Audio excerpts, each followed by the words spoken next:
وطنیت نشنلزم چې ورته ویل کېږي، وطن پرستی په اسلام کې نشته. او دا وطنیت دا هغه شرک دی چې په دې زمانه کې ډېر خلک په دې شرک باندې اخته شوي دي.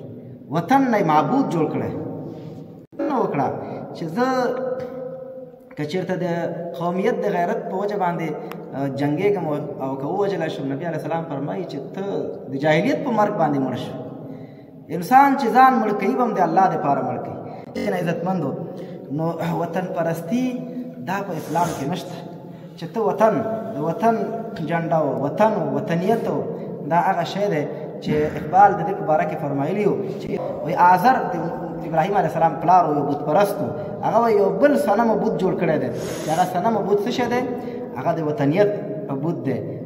اقبال وایي چې انتاز خداؤں میں سب سے بڑا وطن ہے، په دې تازه خدایانو کې ټولو کې لوی خدای څه شی دی؟ وطن دی.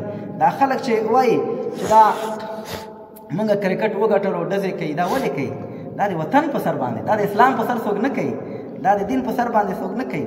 نو وطن محبت انسان زړه ته دومره کوز شي چې هر څه د وطن دپاره کوي. او دا دومره خطرناک شی دی، دا کفارو موږ تاسو کې دا راوړی دی دا وطن پرستي، چې دې د وجې نه پخوا به داسې و چې د دنیا په غرب کې به یو مسلمان ته تکلیف رسېده، د شرق مسلمان به پرې غمجن کېده، او د دنیا په شرق کې به چې یو مسلمان تکلیف کېده، د غرب مسلمان به پرې هغه غمجن کېده او خفه کېده.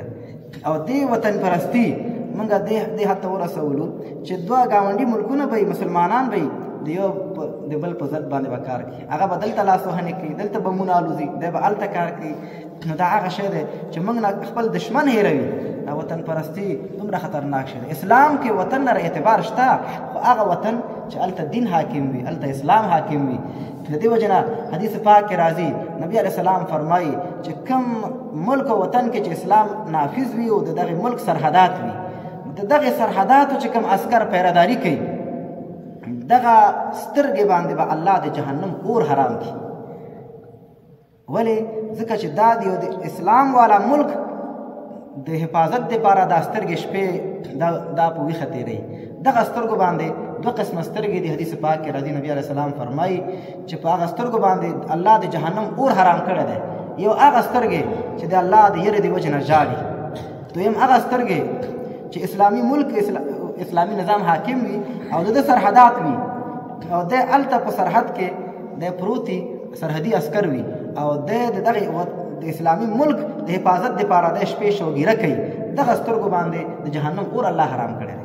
وطن داسې نه دی چې وطن اوس موږ وایو چې وطن هېڅ شی نه دی، نه، وطن لره اعتبار شته دی. په هغه وخت کې وطن له اعتبار شته چې کوم وطن کې دین وي، اسلام وي، او که نه وي نو بیا دغه وطن ته اسلام اعتبار نه ورکوي. د مسلمان به تر ټولو لوی هدف څه وي؟ د الله دین وي.